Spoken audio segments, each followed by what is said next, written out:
Just making a few mic checks here.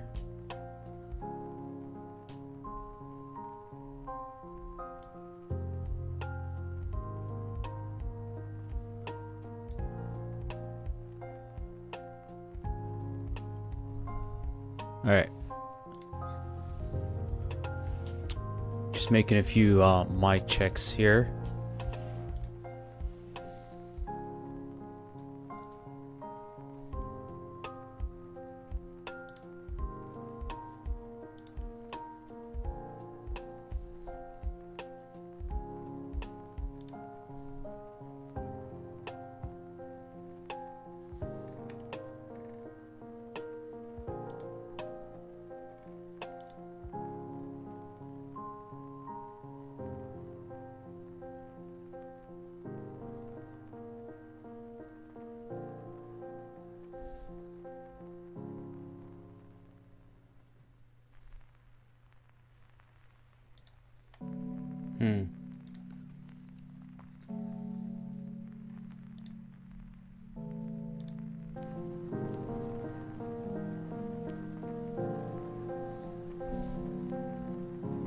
Seems that LinkedIn is not responding. Alright, we're gonna start anyway.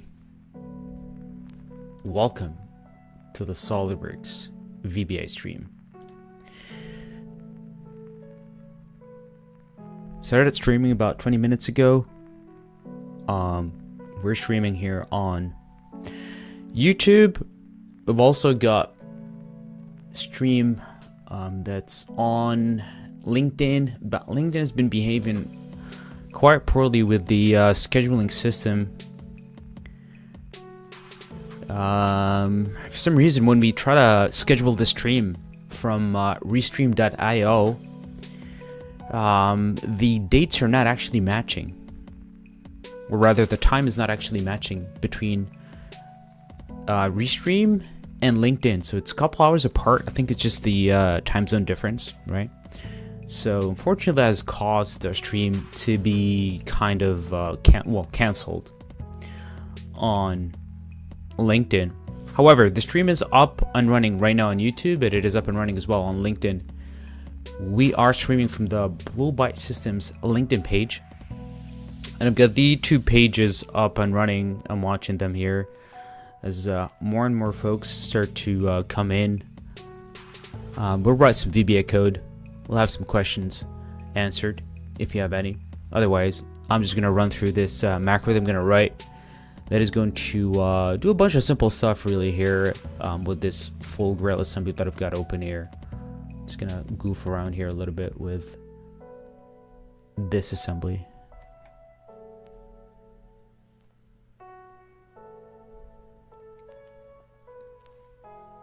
I think we've got 3 folks so far.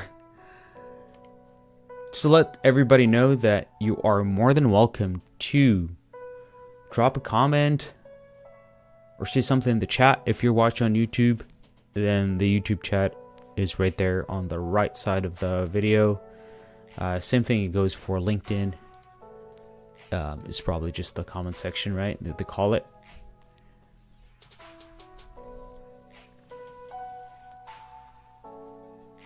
Right on.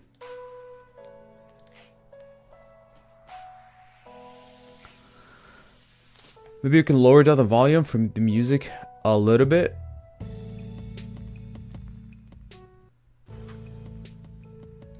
Beautiful.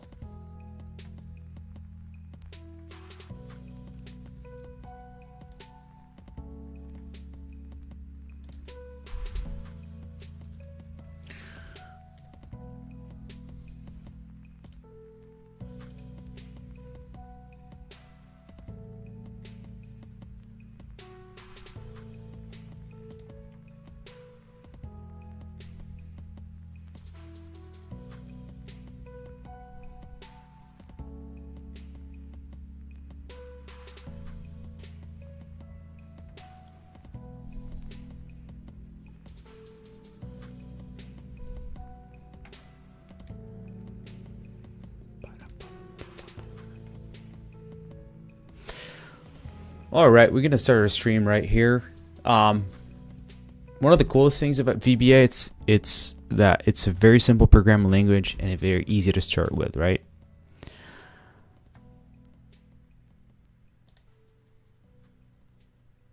It chips with SOLIDWORKS, the VBA editor that you see here on the right side of my screen. That's part of SOLIDWORKS, right? You don't have to download it. It's built into the software.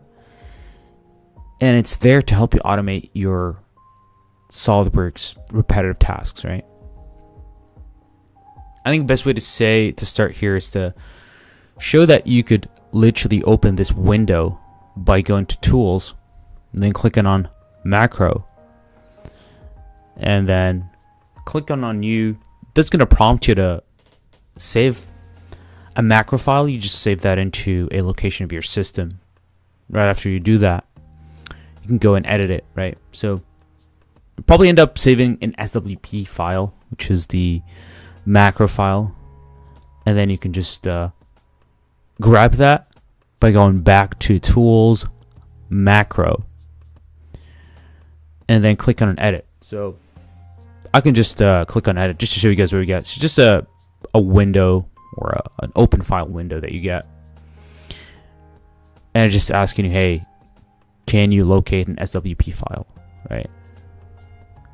So I can click on macro one, which I already have open, and click on open, and it's just gonna open the VB editor. Might not be the same exactly layout that you that I have right here. I've got it changed a little bit different, so it kind of has a dark theme to it. Like the background here of my code area is black, as well as the immediate window, and it kind of really helps with writing code, especially at night. Definitely helps, especially when light becomes an issue. A lot of glare that you can get from your screen, right? Maybe I could show also that you could, go in to the options here and just play around with the editor format.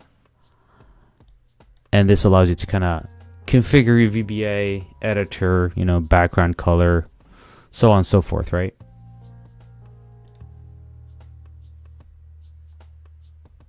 Right on. So starting out now, one of the most basic things about a VBA macro, right, is the ability to record it. Some folks don't know that, but you can actually record all the manual actions that you do in SOLIDWORKS. You record those with a macro recorder. You go to Tools, and then you go to Macro again, and then you click on the record button that shows up right here, and then you perform all of your manual actions that you want to automate, and then once you're done, you could stop the recording, and that's going to prompt you to save the recording session as an SWP file, right? And then you can edit that later, which it might be a good idea just to show you guys how that is done. And then that's going to help us generate some code that we can comment out here. All right, I'm going to close my full grill assembly, but I'm going to come back to this at a later point. And I'm going to keep my VBA editor open here briefly. And then I can just go click on Tools, Macro, and just click on Record. And now I am right now recording every single manual action that I do in SOLIDWORKS. It's now being recorded. Now, for the most part, 95% of the actions that you perform in SOLIDWORKS are going to be recorded. There are a few things that the macro recorder is not going to be able to pick up. You don't have to worry about those if you're just starting out with programming with SOLIDWORKS API. There isn't much to worry about with property manager page changes. But the macro recorder initially should be fine to record most of your repetitive tasks, right? So I'm going to start by just creating a part file, and this pops up here in my other window. So I'm going to choose a part.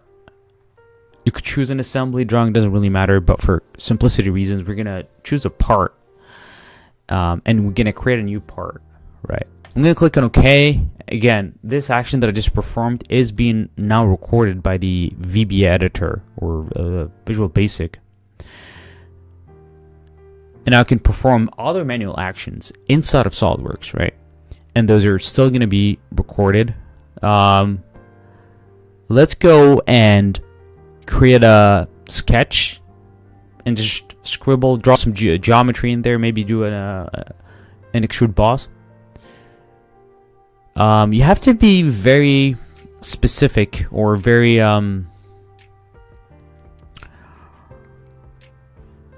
for the lack of a better word, very intentional about all the steps you take to automate an action in SOLIDWORks. So it's better never to take shortcuts and to do things by the book.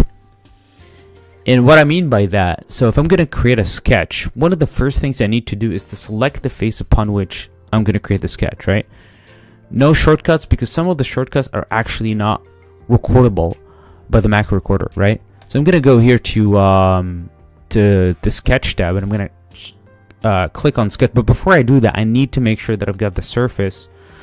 Whether that would be a surface, it could be like reference geometry. In our case, I'm going to select the front plane. So I need to intentionally select the front plane. So to let the VBA macro recorder know, hey, there's an action that's happening right now, which is the selection of the front plane, which is required for my sketch to exist, right? So instead of having to go through using your keyboard shortcuts, which are pretty awesome to do, however, when you're recording a VBA macro, it's better to be very intentional about every single action that you perform to make it easy for the macro recorder to pick those actions and record them. So I'm going to select the front plane, and I think I already selected it twice, and the macro recorder is going to show that I've selected the front plane twice, but that's fine. And then I'm going to click on sketch, and this is going to create a sketch up top the front plane. Again, every single action that I'm doing right now is being recorded,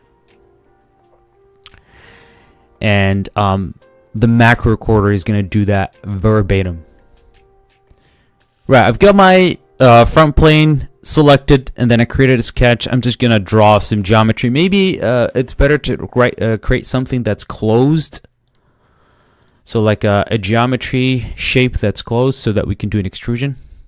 So closed shape. So circle is fine, rectangle is fine, square is fine. So I'm just gonna do that, and once I'm done, I'm going to exit my sketch. I can click that here. I can click on this button right here. But again, being intentional about every single action, I'm going to confirm the creation of the circle. And go back and click on the OK button up there to confirm the creation of my sketch.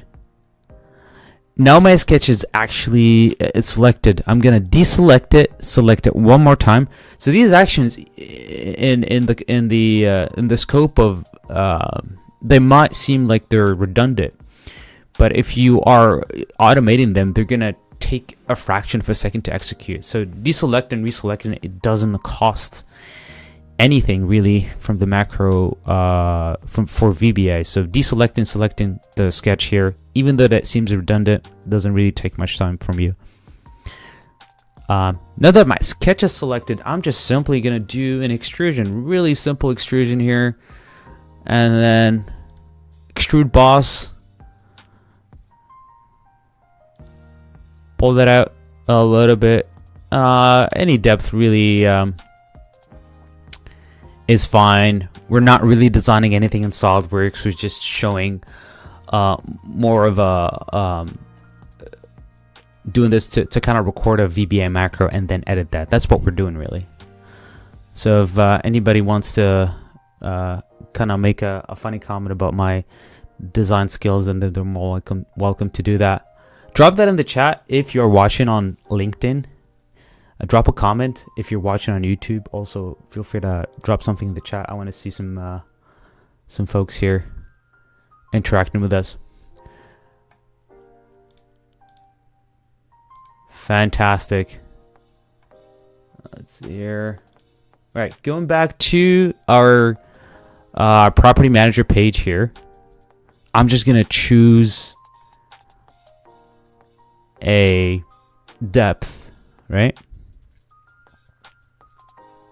255 millimeters, doesn't really matter. If you have it in inches, doesn't matter either. So we've got our geometry now extruded. I think this should be enough just to demonstrate the VBA macro recorder. And we can just stop the recording session by going to Tools, Macro, and then we could pause. So I can just click on pause, and this is going to pause the recording session, which is completely fine, right? Any actions that I do from this point forward will not be recorded by the SOLIDWORKS VBA macro recorder. You can, if you're working on another document, you can, switch to that document, make some changes, save it, and then when you're ready to record again, you just go back to Tools, Macro, and then you could resume, right? But I'm going to click on Stop because I'm done recording. I get the save as window. I'm just going to save my macro here. I'm going to call it extrude boss, right? And you can see the save type here is the SWP, which is the SolidWorks VBA macro extension. It's binary. You cannot edit it with Word. You cannot edit it with Notepad. The only editor that can edit this is the VBA editor inside of SolidWorks. So you can't even load this into Excel. You'll not be able to edit it. And the other two here are the VSTA VBA macros that if you have those, if you have any old VSTA macros, the recommendation that goes by SolidWorks Corporation and a lot of the seasoned developers in the community right now would be to convert these into add-ins. If you have that, you need to. I don't think they're supported right now by SolidWorks. I could be wrong, but I think a couple years ago in what was it, 2018, there was a session. There was a programming session at SolidWorks World where I think the presenter was making a really good point about converting your VSTA VB.NET or C# macros into either an add-in. Regular VBA macros are fine. If you're at this level right here, you want to upgrade. You don't want to downgrade to go back to VBA macros, right? But not to go into that tangent. For us today, because we're keeping things absolutely simple, right? We're just going to save this as an SWP, right? Extrude boss. I'm going to save that. It's looking good. Now, what we could do is that we could close this part. I'm not going to save it. I want to go back to the state where my macro or my SolidWorks session was prior to recording. Those are called preconditions, guys. A precondition of the execution of the macro is the state that your model or your SolidWorks is in prior to the execution or recording, right? So it's very important, right? So sometimes you have a macro and that macro requires a face to be selected. Sometimes a macro requires an assembly to be open, right? So those are preconditions that are crucial to the proper execution of the macros. A lot of the VBA examples that you see in the API help, online or offline, a lot of them require a face to be selected, a specific document to be open, right? So it's always important to remember that there are preconditions. We don't really care about the post conditions because, once you finish once your macro finishes execution, you just inspect the results. But preconditions are important for the proper execution. So in our case, would be a clean session of SolidWorks.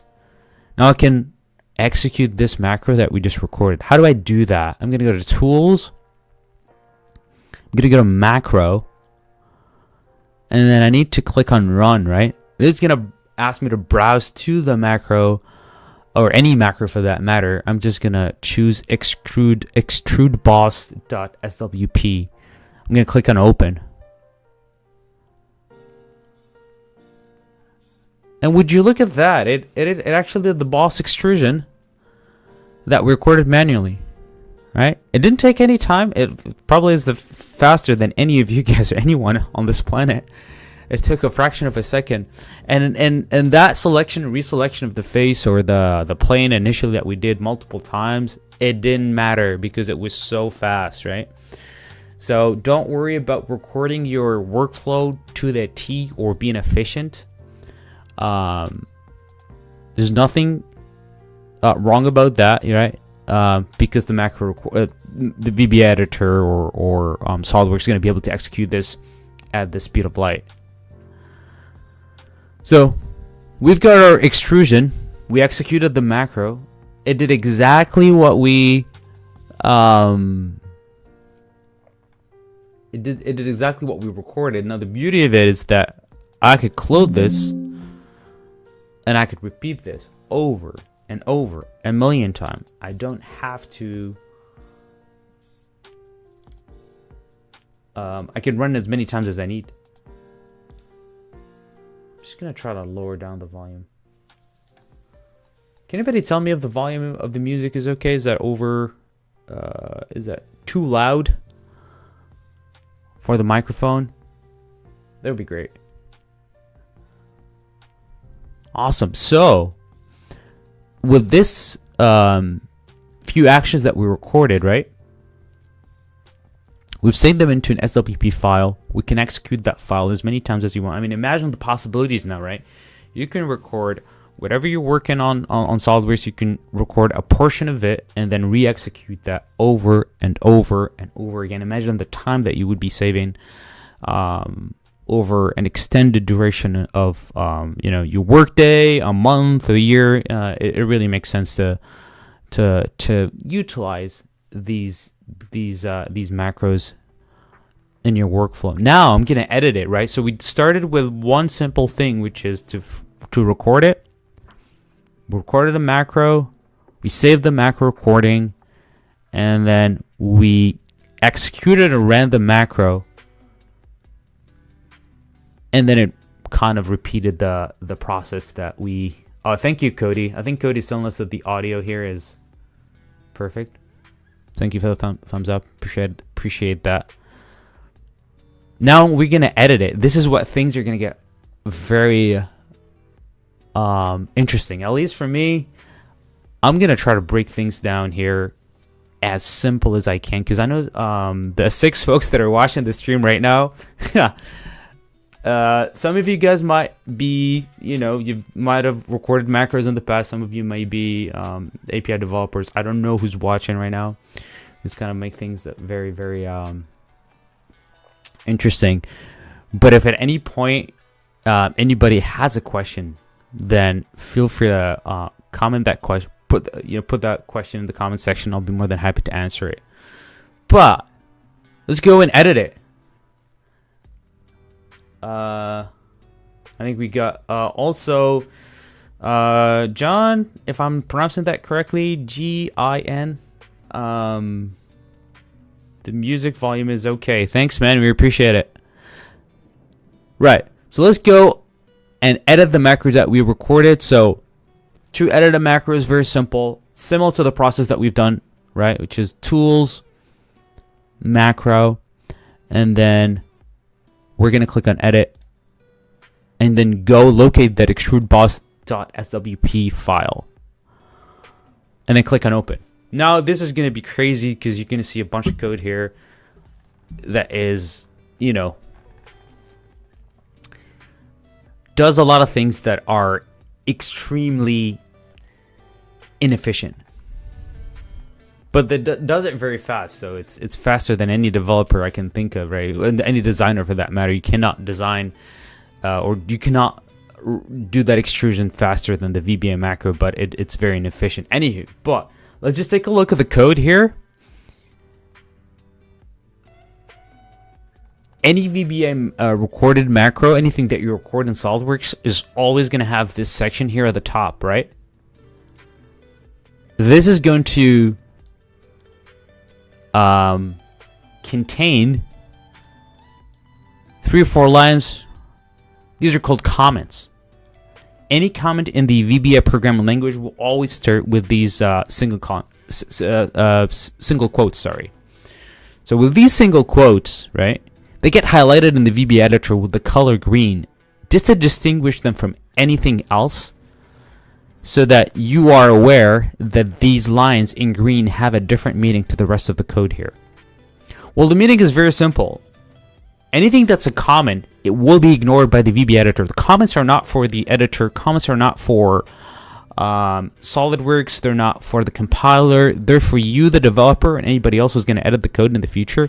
They're there to allow someone else to read the code, or you, after a couple months, right, going back to the code, just trying to understand what it does. They're there to give you the possibility to explain yourself. Best code would always be something that does not require a comment, but sometimes you need comments to explain the purpose of this block of instructions, right? So comments are essential, right? In our case here, the VBA Mac recorder just put a bunch of comments here saying, hey, I've recorded this in this temporary location, and it was recorded on this date by this is just the Windows user, right? It's the last name. So when we saved the macro, when we were looking at that save as dialog and we were looking at the drop down, we saw a bunch of extensions. The first extension was the SWP, and I said that was a binary that you cannot edit, or you can only edit in the VBA editor inside of SolidWorks. If you put it in Excel or any of the Office applications, you will not be able to edit it. It will just show up as binary. If you open it in Notepad, you'll probably be so disappointed because you cannot edit that, right? But this extension right here is a SWB, sorry. This extension is the text version of the SolidWorks VBA macro. It means that this one is text. You can actually edit it. And this is exactly where the macro is saved and then converted to this extension right here that you could actually open in Notepad and read the code. So with VBA macro, you've got two extensions, guys. The SWP, like public, and then SWB, which is the one that's text, right? I'm from a Middle Eastern origin, so sometimes it's very easy for us to mix the B's and the P's. So sometimes it's funny, so I have to be very intentional when I say P and B. But in this case, an SWB is the extension of a text macro that you can edit, right? And the P is the binary one that you set to your disk. Really simple. We're not gonna, go to the other extensions that we saw with the VSDA, DLL, and CS Spraj and all that stuff. We're gonna keep things very simple. So we've got our comments here at the top, just telling us where this macro was recorded. It's in a local folder here in our system. And then we've got a bunch of variable declarations here, and then code that was converted by, or actions that we performed in the SolidWorks session that were converted into code. I actually want to take some time to kind of look at the section right here where we have these dim SW app object, dim part is object, dim boolean status is boolean, dim long status is long, warning, etc. I just want to go over these. Does anybody have an idea what this is? Dim SWP as object. Does anybody want a cup of coffee if they get the question right? Or beer, whatever works for you, whatever part of the world you're in right now. SW app as object. What does this mean? What does this represent? Anyone in the comment section?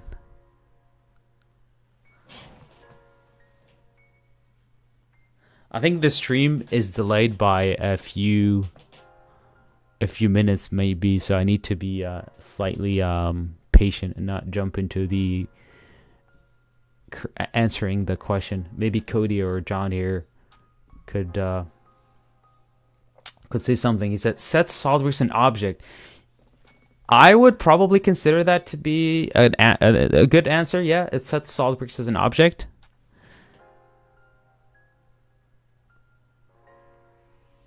I think that's close to the right answer. Anybody else? Can anybody else explain what dim SW app as object means?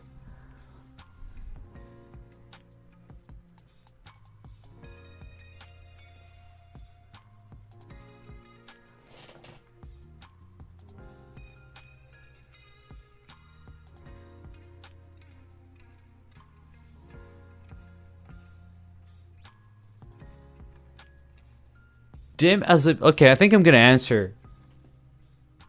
Hopefully, maybe I'm giving John here some time to answer. Maybe John is not watching right now.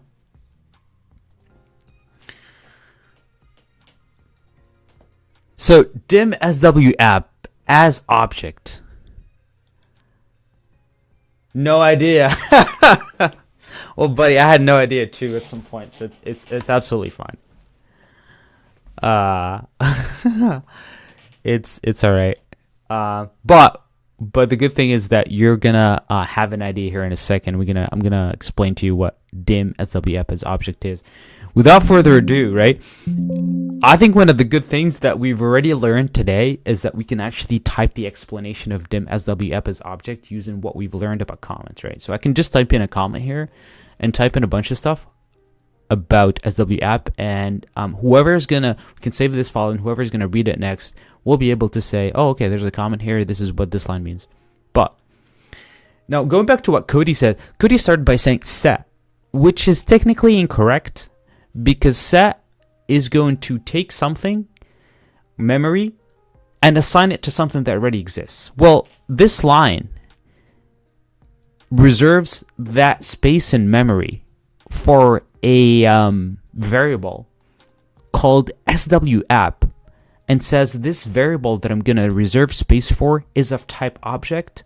So VBA, can you please reserve a space in your memory for the type object, and that space we're going to call it SW app, right? So this is just reservation. It has nothing to do with, well, what would come after that will be setting. But for now, we're just reserving space in memory and giving it names, right? Kind of like when you host a conference or like some sort of formal event, right? Or you go to a concert, right? There's seats, right? And each seat is assigned to a specific person.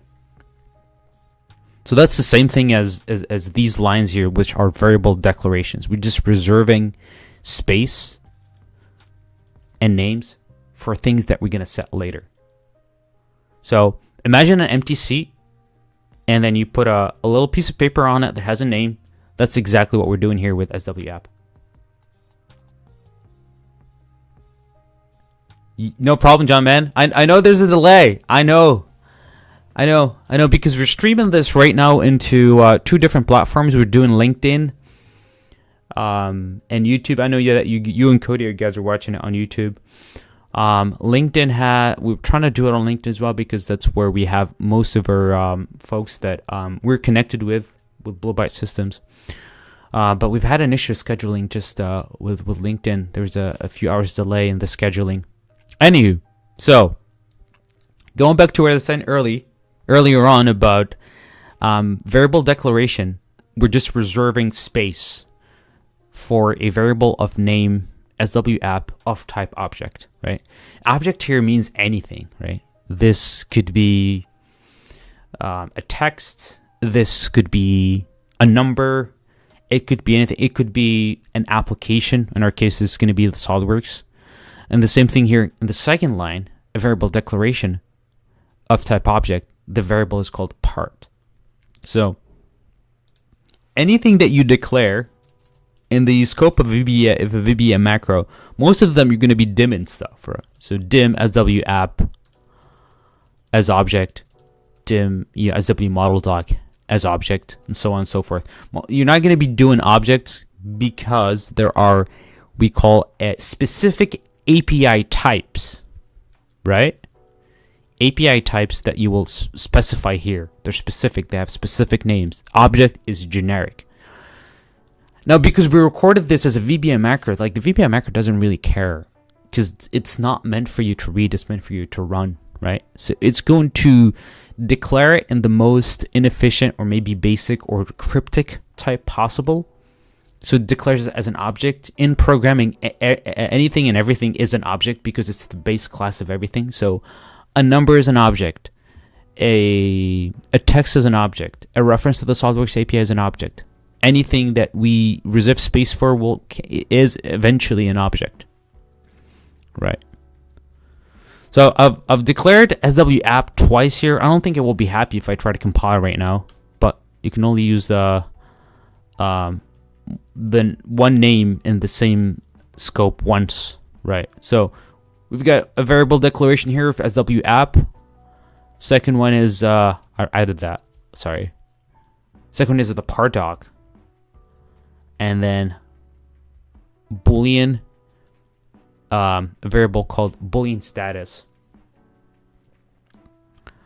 As Boolean, because Boolean means like simply yes or no, true or false. It's a binary, of binary choices, right? It's not a binary, but it's a variable type or a data type that can only has two options: yes, no. True, false, 1 or 0. That's pretty much it, really. And then we've got the long and the warning, which are two variables. So, sorry, long status and long warning here. The two variables that are declared in the same line, you can actually do that in the Visual Basic programming language. As you declare two variables in the same line, you just use the keyword dim. You start with the first one. You specify the type of the first one. Sorry. So dim variable as type, comma, second variable name as second type, comma, third variable name, space as third variable type, and so on and so forth. So it's just, this is more efficient than doing it this way. But doing it this way, at least for me as a developer who's been writing code for over a decade, and I like to say that, been writing code for over a decade, just makes me feel so old. But this is more readable, right? It just sections code or variable declaration, one for each line. It just makes it more readable than, at least in my opinion, than doing it this way. Because it gives it structure that is consistent with the rest of the lines, right? So one variable declaration per line.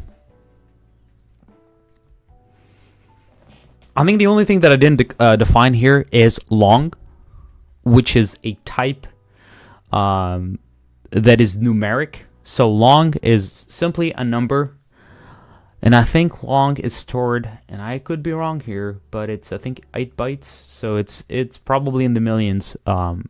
For the possibilities, -2 billion to +2 billion values. So it goes from -2 billion all the way up to +2 billion. So you could store plenty of numbers in long. So these are variable declarations. They're a little bit cryptic. But again, this is the VBA macro recorder doing its thing. It doesn't really care about, it doesn't do it for you to read it and decipher it. It does it to record things for you that you can run later. So go now. This line right here, when we jump into the submain, this is where our block of instructions starts. Right? These are declarations that we reserve in memory. Can we work with VBA macros in VS Code? That is a good question. Well, what do you mean by work? Can we define what we mean by the word work? Do you mean edit? Do you mean compile? I know the VB editor is not the sexiest option out there. I have to be honest. It's an old one. It does the job, but for VS Code, man, VS Code is a huge upgrade. I personally like VS Code way more than the VBA editor. But if you can define what you mean by work, then I can probably be able to answer your question. I'm just gonna run through the remainder of the explanation of the code here until I can get your clarification. But we're gonna explain that.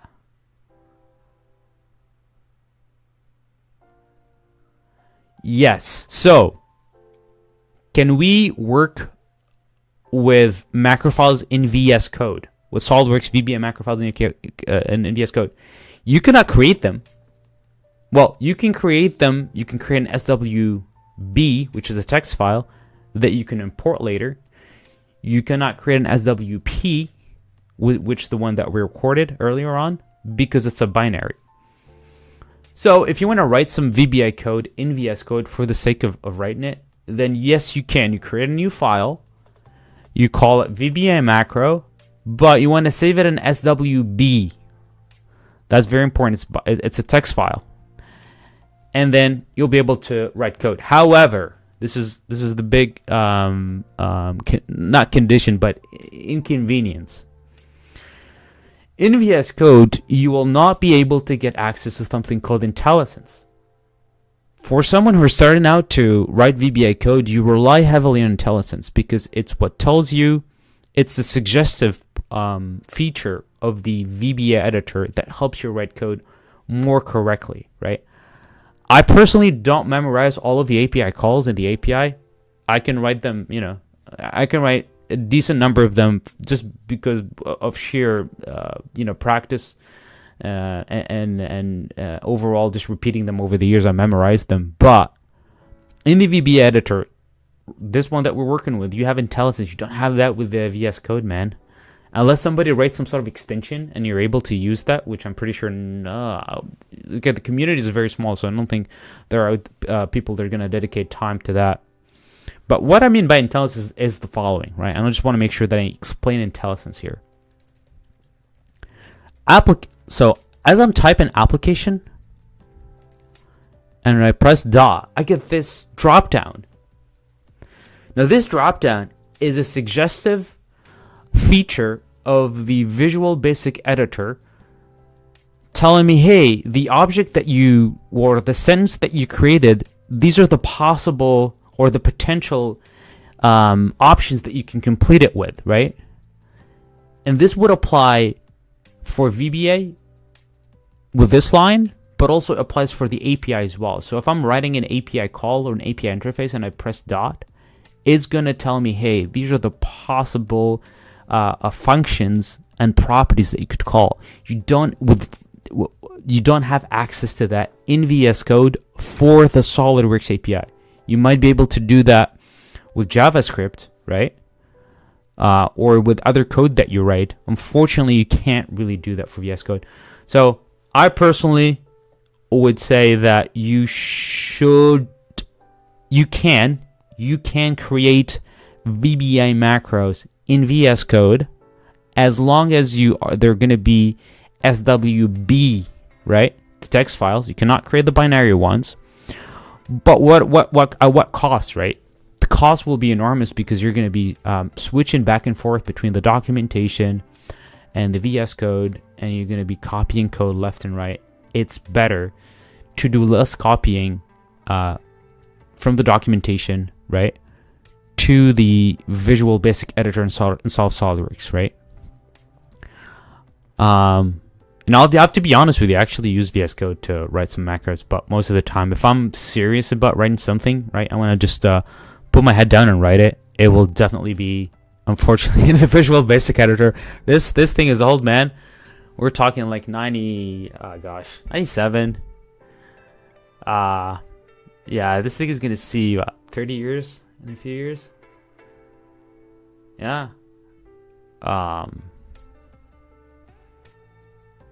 Yeah.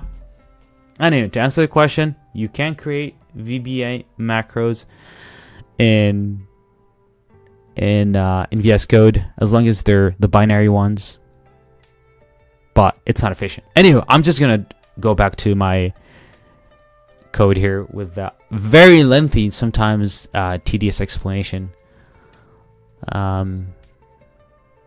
And just go back to my code. So these are all the variable declarations. They're a little bit cryptic.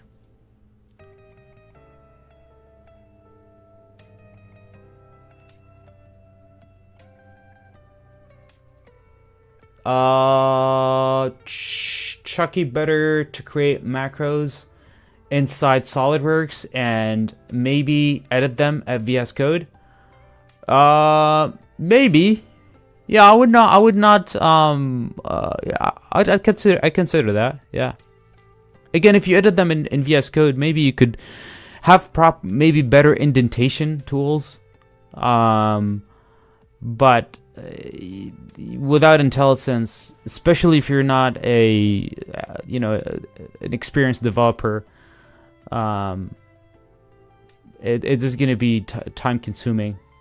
I've learned this through trial and error, but at the same time, you get a lot of experience doing that. So it's just part of the journey, right? It is part of the journey. Oh, absolutely, Cody. Absolutely, bud. So anything that's between sub main or sub whatever, guys, and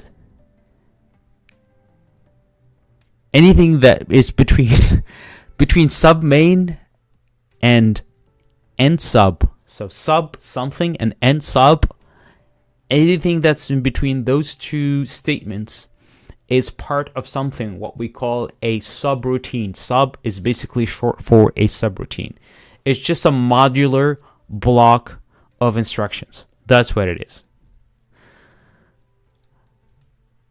Anything between sub main and end sub is a block of instructions that's part of a subroutine. I think that's the most simplistic explanation I could make of a subroutine. Just a block of instructions that we can call over and over and over and over again. So I can create a subroutine right now. Let's just do it, right? I'm gonna create a subroutine here. Sub main. No, not sub main. We've already used that. So we'll call this sub hello world. Sub hello world, right? And in here, I'm going to type in one line, which is hello world. So I'm not going to dwell a lot on this line. This line here simply just is going to print this text that's between double quotes in the immediate window. Now, the immediate window is this little thing that I have here at the bottom. It's called immediate, right? This is one of the most useful features of the VBA editor. This is your console. You're able to print stuff to it. This is your sandbox, your tested environment. This is how you evaluate get the values of properties, evaluate some expressions, get validation for your code output. If you cannot see the immediate window, which I'm pretty sure a lot of you folks, or the 6 folks that are watching right now, will not be able to see it immediately, you need to go to View and click on Immediate Window. View, click on Immediate Window. It might not immediately print at the bottom of the window, so it will probably be just a separate tab or window. I personally like to just drag it, put it at the bottom here. I think that's the best spot for the immediate window. Anywho, debug print, it's going to print some stuff here in the immediate window. This is our subroutine. So this is my block of instruction. I can just copy this and paste it once. Oops. Paste it once, twice, thrice. And I'm going to put a breakpoint here. So breakpoint is basically a stopper to the execution of my code. So when I run my code, it is going to stop at this point.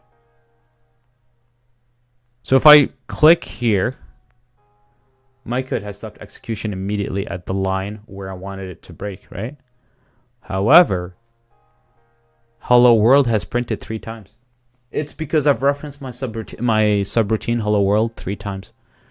and I told it to execute 3 times. So, this is what I mean by modular code, right? It's a module that we call over and over and over again. Anyway, I'll just remove that. So anything in between that sub whatever name and end sub is a block of instructions that belongs to the subroutine. And anything that you define here of these variable declaration will be scoped to that subroutine.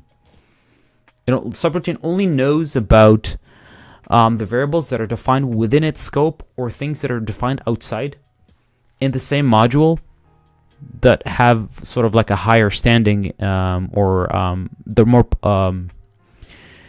they have a higher standing than the well, basically to simplify that explanation right there, it will have access to its variable here and things that are in the same module or the same file. Now, I'm going to go back to what Cody was saying, right? That it sets the SOLIDWORKS as object. Yes, this is where we set the SOLIDWORKS variable. So the keyword set basically tells the host application, which is SOLIDWORKS. Can you give me like a reference to the SOLIDWORKS application? In the API, SLDWorks represents the actual SOLIDWORKS application. So the host app, well, VBA, the VBA compiler through the host app, we don't want to go into how that mechanism works. It's simply going to say, hey, here's what represents the SOLIDWORKS application from the perspective of programming, right? It's an SLDWorks object. We're going to set it in SW app. So this variable past this line will have a value, and that value is called the of type. Obviously, object is generic here, but it will be of type SLDWorks, and SLDWorks is the highest level object of the API. This is the highest level object of the API. I'm actually going to bring the SOLIDWORKS API documentation here, because this is essentially key to understanding the API. And this is what we say in our SOLIDWORKS VBA course that will be published by October 15th, that the SLDWorks interface is the highest level object of the API. Memorize this guys. This is essential. So this is just the API documentation. This is for SLDWorks, this SLDWorks interface right here, right? Now, if you read the remarks section, it will tell you exactly that the SLDWorks interface is the highest level object in the SOLIDWORKS API. Highest level, what does that mean, highest level, right? It sounds like, big words, but highest level means that it's where you start coding with, where you start coding from.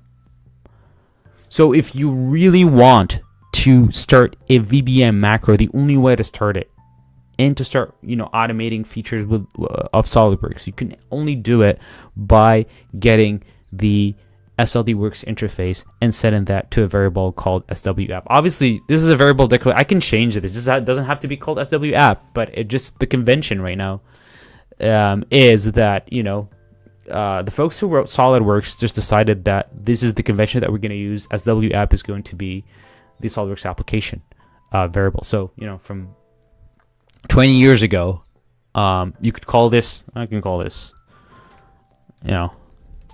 SOLIDWORKS application.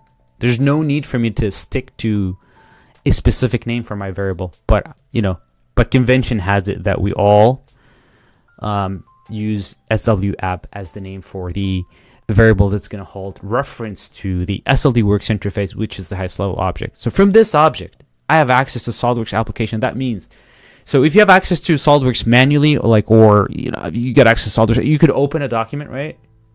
You can create one, right? You can go, for example, and go to the tools, options, and play around with the settings if that's what you need to do. For example, if you want to change, if you want to configure templates, you can do the same thing now that we have where we can do the same thing that way, that we have access to the SOLIDWORKS interface that represents the SOLIDWORKS application. And that's exactly what our macro are doing. It immediately does create a new document here, because that's the action that we recorded. And it uses a function here called new document. So if I search new document in Google, and I bring that to my window here, to my main window here, new document is not going to yield any relevant results. All you need to do is, whenever you're searching for a specific API object, you want to type the name of the object, the method, the interface, the macro name, right? And you press space and you type in here the SOLIDWORKS API. And that is going to guarantee that you're going to get the result that you're looking for. So new document. New document, what is it? It just creates a document based on the specified template, right? So I'm just going to bring this back. So this creates a document based on the specified template. Okay. Now, reading the line, this looks like a file path to a file called part.prt. Which is the part document template, at least in my system. Now, the VBA macro recorder, God bless its heart, man, it did exactly what we wanted it to do. However, this is hard coded. This only would work in my environment. Why? Because it's referencing a path to a file that is saved under C, program data, SOLIDWORKS 2023. You cannot run this on a machine that has, let's say, SOLIDWORKS 2024, or has SOLIDWORKS installed on a different drive. This is going to error out. And it is going to not create a document. So the convenience of recording a macro is that you get access to the ability to record the action and play it however many times you want. Unfortunately, it's not code written by another developer. It's not code that's going to work in every single system or environment. So as a developer, if I were to write this, I would not hard code this at all. I would write another API call that I can access from the SOLIDWORKS interface, or the SWF variable here. And that API call is going to dynamically return the path for the part template. And I could use that to create my part. But I can also share, finish writing the macro and share that with another developer, with another user, that they are going to run that in their environment. As long as they have their settings configured correctly. So if we go to their settings and we look at the default templates, and we know that they've got something here put in the part field for the template, as well as the assembly and the drawing, my code is going to execute successfully with no issues whatsoever. So that's one inconvenience of the VBA macro, is it's going to record stuff and hard code it, stuff that's specific to your environment, like the template path here.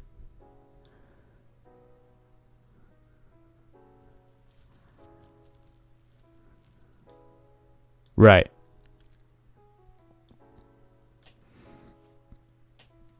No, I created a part document, right?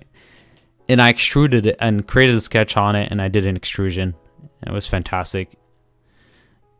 Ran exactly as we recorded it, and then we ran it. It worked fine. But looking at the code here, I get this comment here that doesn't really, I guess it does make sense. New document. I am creating a new document, but it's defining these variables here, that SW sheet width and SW sheet height. These are two variables that are not required by this API call, the new document. The new document API call is going to take in the path to the template, right? Where that will be the part, the drawing, or the assembly. And it's going to take in additional parameters, such as the width and height of the sheet if you are creating a drawing. However, In my case, I'm creating a part. I don't really care about drawings. I can just remove these and come out here and say, hey, I'm not creating a drawing. I don't need to define a variable specifically for the width of my sheet. I'm just going to specify 0, and this code will work absolutely fine, right? So that was an additional set of variables that I didn't have to declare, that the VBA macro recorder recorded, and just to prove the point that not everything that's going to be recorded will be actual code that is useful. Awesome. So new document creates a new part, and it returns a value that we set to the part variable. So new document returns a variable, a value of type model doc2.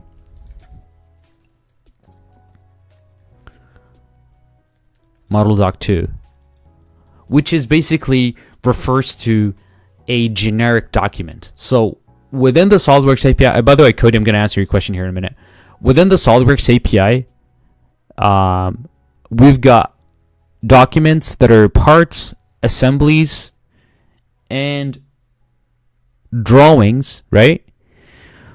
But we have a higher level interface called model doc2 or model doc that contains functionality that is not specific to any document, but common amongst these three different types, right? So it's easier for the developer to say, you know what, I'm going to create this interface that has a higher standing than the part doc, the assembly doc, and the drawing doc, and in it, I'm going to put all the common functionalities that that all of the three documents have. So that's what the model doc is, simple.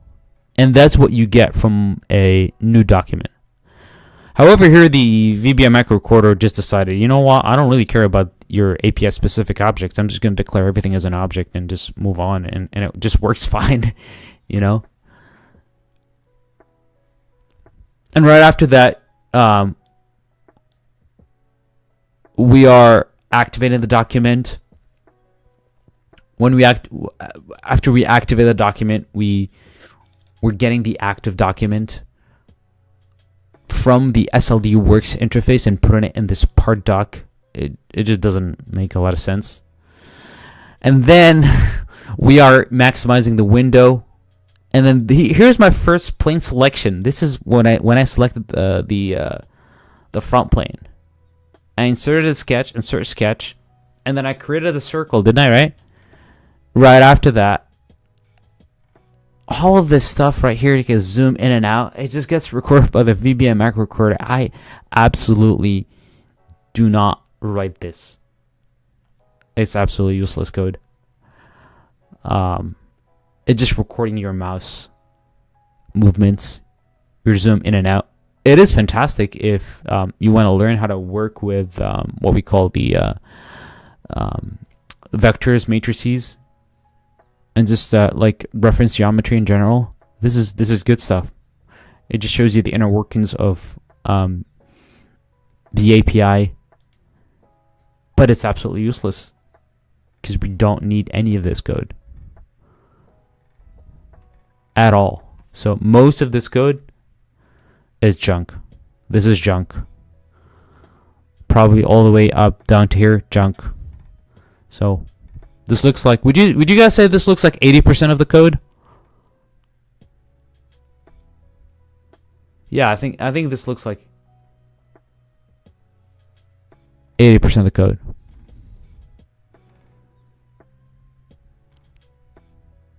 I'm just gonna remove it. It's absolutely useless. Also the translation, this one as well, absolutely useless. The model view, absolutely useless. I don't need this. Anything that has to do with math utilities, translation vector, I don't need this. Zoom in and out, mouse wheel, useless as well. Not required. This is basically all you need to pretty much write in order to recreate to perform the sketching of that circle, and then the extrusion, which is 20% of what the VBA macro recorder created. So actually, well, I have to be honest with you guys. I'm not trying to demonize the VBA macro recorder. I think it's an awesome tool. It's the tool that I personally started with SolidWorks, but it serves as a specific purpose, right? And you shouldn't really put a lot of shouldn't rely on it to give you what you think what you want from the quality of the code, right? So it's not going to be quality code. It's just going to be almost gibberish code that does what what you record. All right, I'm going to go back to Cody's question. Can we run a macro from CLI or a shortcut? What do you mean by CLI? Are you referring to a particular command line, like in VS Code or the command prompt or PowerShell? I'm assuming that's what you mean by the CLI. And when you say a shortcut, what kind of shortcut? Is it a shortcut of SWP file? But because the question does pack a lot of scenarios. But to answer that, you cannot run a macro without SolidWorks. Macros are not a standalone applications, right? They require a host application. For SWP files to work, the host application is SolidWorks. So, an SWP file by itself is absolutely useless without SolidWorks. Absolutely useless. There's no way that you can edit it because it's binary, right? And if you don't have SolidWorks, well, you can't run it. It's just for it's just a binary file that that only SolidWorks can open, right? So yes, you can run a macro from a CLI, right? With the condition that you are going to, in your CLI command line, you're going to have to reference the SolidWorks SLDworks.exe, which is the executable that we double click on to open SolidWorks. You're going to have to reference that with a argument. So with like a command line argument called -m for macro. Now give me one moment here. I think we have an article on an article on cadoverflow.com that gives you a list of all the command lines for SolidWorks. Well, the list is not extensive, so not every single command line, but some of them that we tested. So here it is. This is the list of the possible command, or a list of some command lines, right? Some command lines that you could use with the SolidWorks application, that you could use with the SLDworks.exe, the executable that launches SolidWorks from File Explorer. Some of these I haven't personally tested myself, so you're more than welcome to test this out and report back.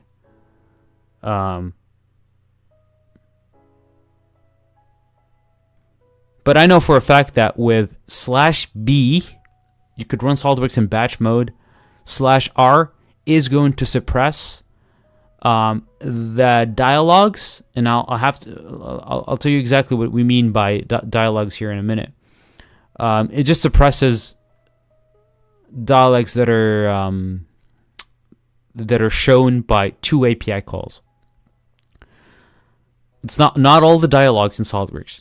not all dialogues, 2 specific dialogues that we use with the API. So send message to user, send message to user, and send user to all right, I think I've made a typo here. So it's send message to user and then send message to user to, which I need to fix this.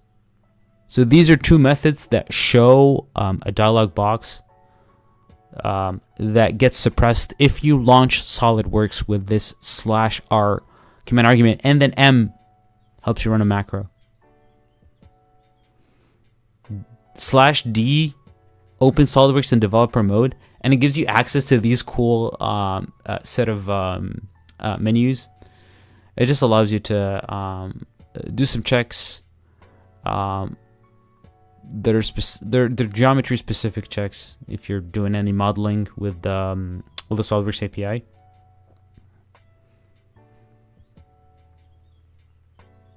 Yeah, it would be awesome if we could actually check if any check the validity of these command lines. I know the I think safe mode works in Open SolidWorks safe mode. There's one command line, and I know this for sure, that actually allows you to open SolidWorks but without the gear. So it shows just the DS, the Dassault System logo, as well as the SolidWorks alt logo without the gear. So it's pretty cool. If you're recording content, or if you're doing documentation for your team, or you're recording a course or something where you need to record SolidWorks and you don't want it to be timestamped by a specific version, then, you know, I think it's called SolidWorks Lite, I think, SW Lite. I know which one it is, but one of these will definitely be the one that removes the year from the SolidWorks window. Anyway, just going back to the first part of your question, can you run a macro from CLI? By CLI, we mean possibly command line, command prompt, CMD, possibly PowerShell, possibly any other console application that in Windows. The answer is yes. However, you need the actual SolidWorks application and the macro, which needs to be in SWP. I am so sorry because I'm just throwing a lot of things your way, but this is the answer to that. Or a shortcut. Now, I don't know what you mean by a shortcut, so I'm gonna let you maybe explain that further. But I don't think you can do much with a shortcut, buddy. From a shortcut, it could be a shortcut to the SOLIDWORKS application, or a shortcut to the I don't know.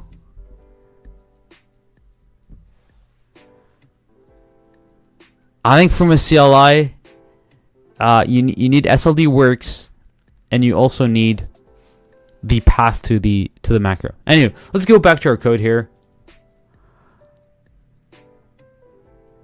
We've just goofed around with this VBA macro and really trimmed the fat, removed a lot of the unnecessary code that we do not need in order to create our extrusion here, right?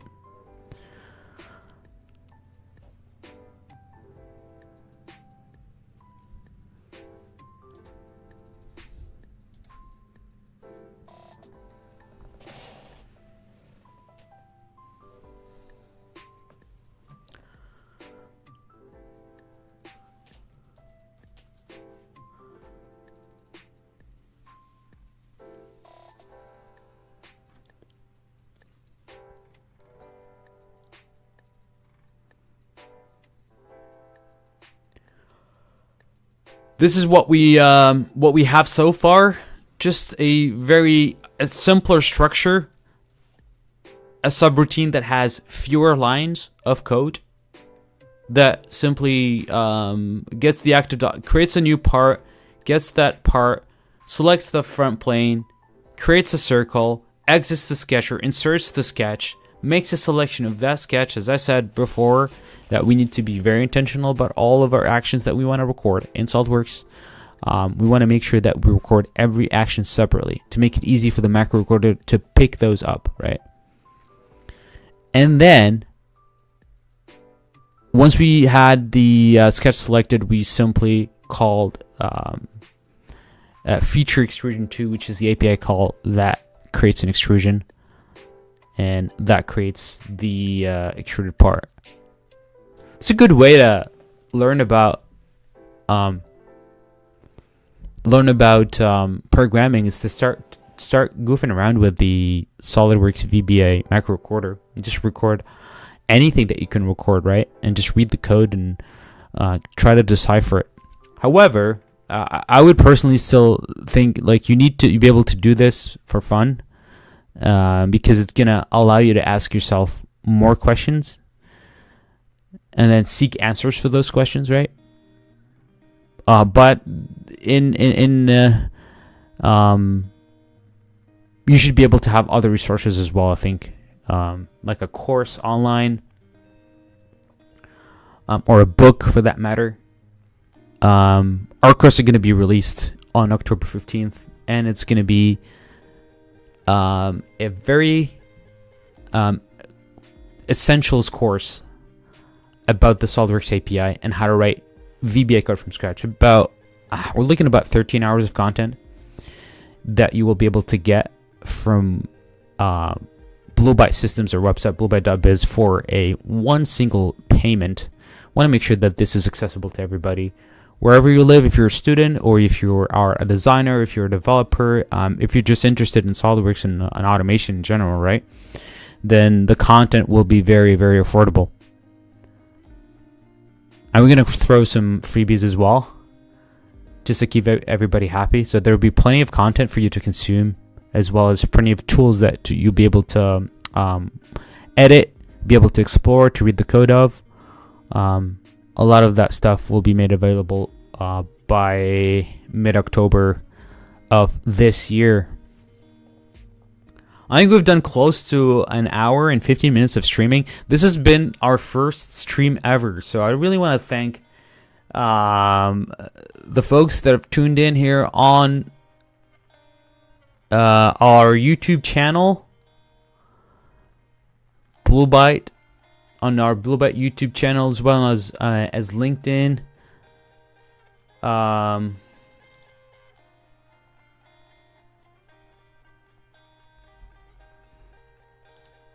I want to thank everybody. So best way to do is to keep in touch is to go over to bluebyte.biz/newsletter. That's how you can subscribe to our newsletter. I'm more than happy to connect with you on LinkedIn. So look me up on LinkedIn.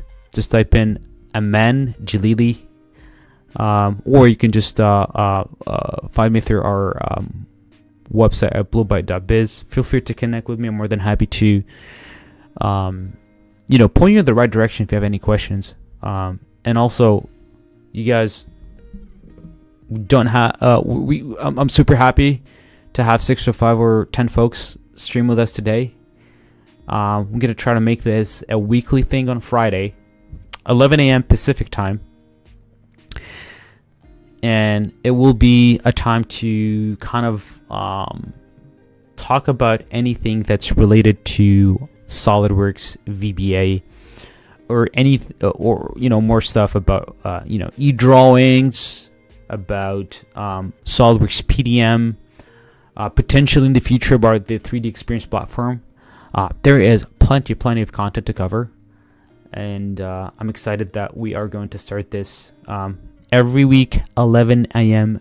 Pacific time. Best way again is to subscribe to our YouTube channel, connect with me on LinkedIn. We apologize about the LinkedIn issue that we had because of the time difference that caused the event to be